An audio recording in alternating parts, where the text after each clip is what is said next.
Whether you're on a budget already and you're always looking for creative ways to save, or maybe you're somebody who's affected by the current situation, either by a layoff or maybe reduced hours, or maybe you just aren't even allowed to go to work, we've come up with a few really creative ideas that we think will help you save some serious dough. Let's get started. We're going to look at 3 different areas where a lot of us spend a lot of money and there's a lot of room for savings. We're going to discuss cell phones, the internet, and automobiles. Get a basic phone instead of a smartphone. Smartphones have become a non-negotiable standard of living in America. The crazy thing is that they cost as much or more than some of our automobiles to maintain. We do a lot of things on our Palm computers, or whatever you want to call them. We browse the internet, we engage on social media, we take photos, maybe we play games. These things do a lot. They're way more than a phone. The truth is, though, that the phone function can be purchased a lot cheaper than what we pay for these devices. And a lot of the things that we do on these devices can actually be done on a computer at no cost. So how do you get a cheaper phone? There's what's called a pay-as-you-go phone option. These can be either purchased online or at a retailer. They can be activated immediately, and they have all the basic functions of a phone and often have basic text messaging abilities. Use a smartphone or tablet over Wi-Fi. So maybe you're one of those people who think, I cannot live without my smartphone.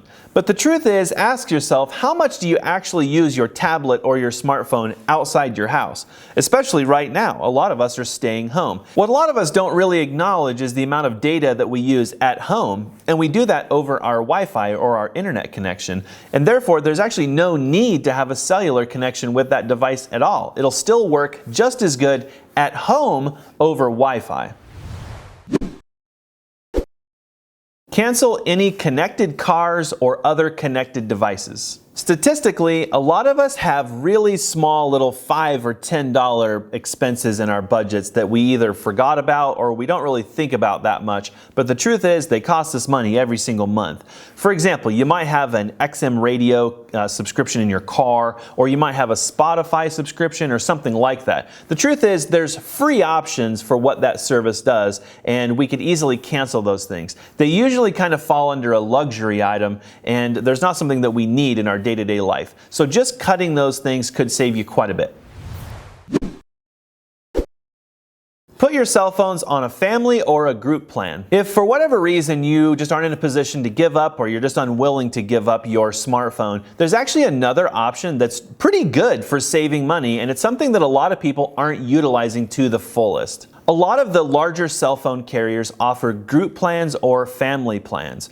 The way this usually works is every household, let's say there's 2 people in a household, and there's 3 different households. That's 6 devices, correct? But usually there's 3 separate cell phone plans that go with those 6 devices.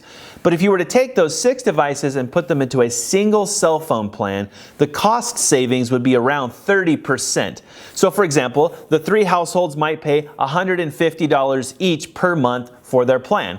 $450 total. Where if they took that plan and consolidated it, the total plan might be $300 a month. It's not a lot, but that's about $50 per household per month, and there's no change to the way the devices function or work. We're kind of past the day and the age of where there's data limits on cell phones. Everything's pretty much unlimited, but if you decide to go this route with a group plan, try to find something that's got an unlimited data connection. That way everybody can still keep their access to the internet. What they might do is they might slow the internet connection down slightly, so it might not be as fast as you're accustomed to, but at least you won't lose access.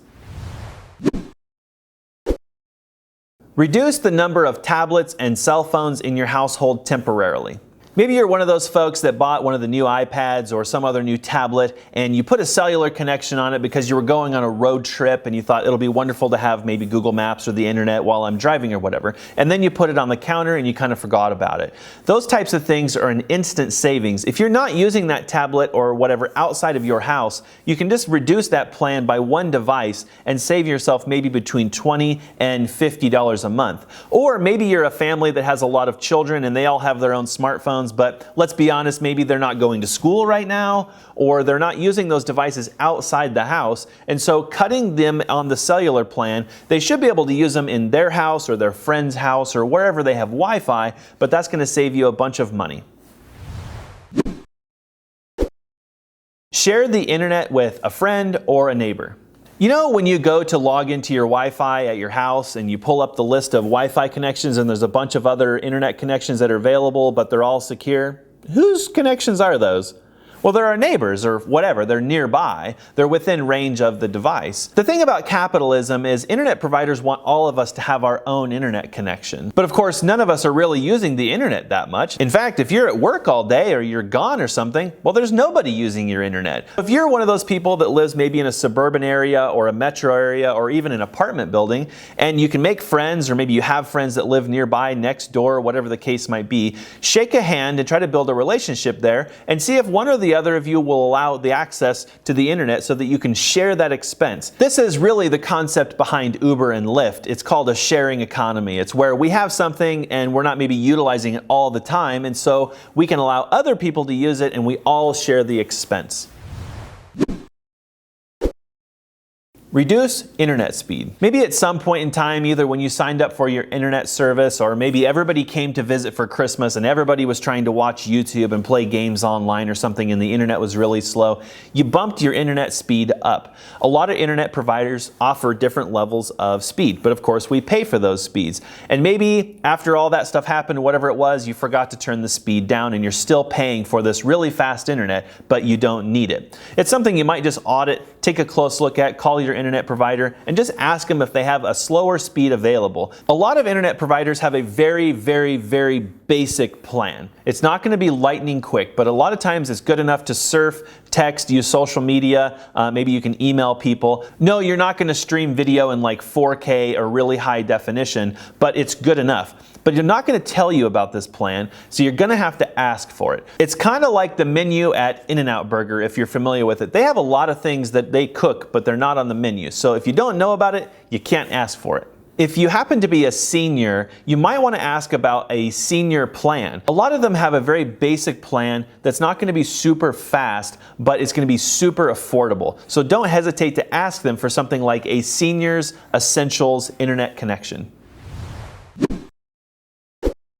Share a Netflix subscription. Streaming video is becoming the norm everywhere we go, not just in America, but all around the world, and pretty much everybody either uses Netflix or has heard of it. What they don't tell you is that their premium plan actually includes up to 4 devices that are streaming. So for example, if you have 4 friends and you all 4 have an individual Netflix subscription, if you were to get together and share a premium subscription, you would be saving $32 a month, and you get access to higher definition streaming. Cancel all of your streaming video accounts but one. Streaming content is here to stay, but there's tons and tons of options and every company is trying to get involved. So we have Apple TV, Amazon, Hulu, Netflix, Disney Plus.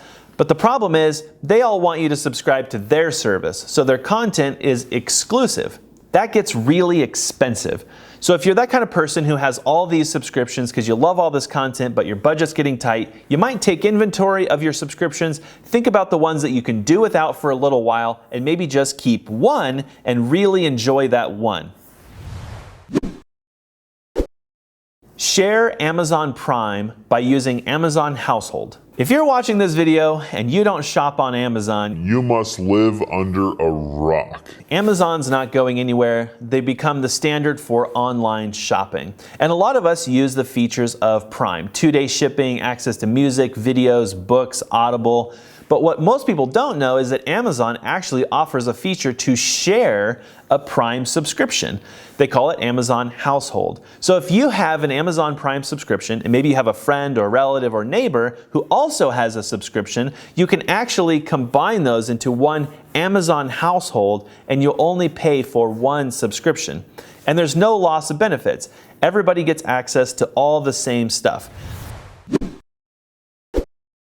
Watch YouTube instead of Netflix, Hulu, Amazon, or Apple TV. If you're watching this video on YouTube, you've probably already caught on that you can watch YouTube for free instead of using a paid streaming service like Netflix or Apple TV or Disney Plus, for example. But there's actually more benefits to watching YouTube, especially at a time like this. Instead of supporting corporate America, you're actually supporting small businesses. Creators work really hard for their income too. And by watching YouTube, you're actually supporting a lot of these independent creators who are small businesses. And you're helping to fund families around the country. It's a really beautiful thing because you, the viewer, get what you want. You get information, education, and entertainment.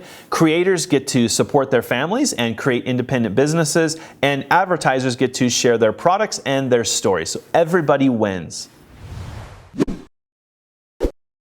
Drop from 2 or more cars down to 1. If you happen to be a household that has more than one vehicle, this might be a chance to think about whether you can do with just one for right now. Maybe this is a situation where one person who was working is no longer working because of a layoff or a furlough, or maybe you're not allowed to come into work or something like that, and the need for those additional automobiles, they're just overhead. If you happen to have a loan on all of your vehicles, this is going to be really difficult to do because all the overhead, the insurance and things isn't going to go away. But if by some chance you have a vehicle that you own, what you might consider doing is dropping the insurance on the vehicle that you own and only drive the vehicle that has the loan, since you won't be able to remove the insurance because banks require that on that vehicle. So instead, you might be able to reduce your expenses on the vehicle that you own and just drive the vehicle where you can't remove those things. If by some chance you own all of your vehicles but money is super tight and maybe you have a neighbor or a relative who has a car that has a payment, you might consider removing the insurance on all of your vehicles. Do not drive them, but then ride share and maybe do your shopping and your errands together with the person who has the car with the payment and try to share the expenses of that vehicle with that one family. There is a word of caution here though. Sometimes with an insurance company, they will give you what's called a multi-car discount. So the benefits of removing one vehicle from a policy might be negligible. So be careful there. Be sure to ask your agent what's the premium before and after and make sure that it makes sense. Reduce your insurance coverages temporarily. A lot of us don't know this, but when we get insurance on a vehicle, there's a big difference between the legal minimum coverages and the coverages that your insurance agent recommends. Now, the insurance agent is taking care of you because the legal minimums are just that. They are the minimum coverage. But we're all paying a little bit more for better coverage. But at a time like this, when budgets are tight, it's something we might consider is just reducing those coverages until things get better, and then we can add that coverage back. So making a call to your agent and just discussing your insurance policy and asking them what coverage options are available and what savings might be available to you could be a really productive phone call. Of course, when things get better financially, you definitely want to make that phone call again, and if you did reduce your coverage, get it bumped back up, because there's a reason we all have those higher coverages. Remove teenagers or spouses from your insurance policy. We've all been teenagers and we've all had to pay the insurance bill, and trust me, teenagers have the highest insurance premiums of us all. But they also have the lowest need to drive. So if you happen to be a household with some teenagers in the house, or one, and they're of driving age and you've got them added to your policy, you might consider removing them temporarily.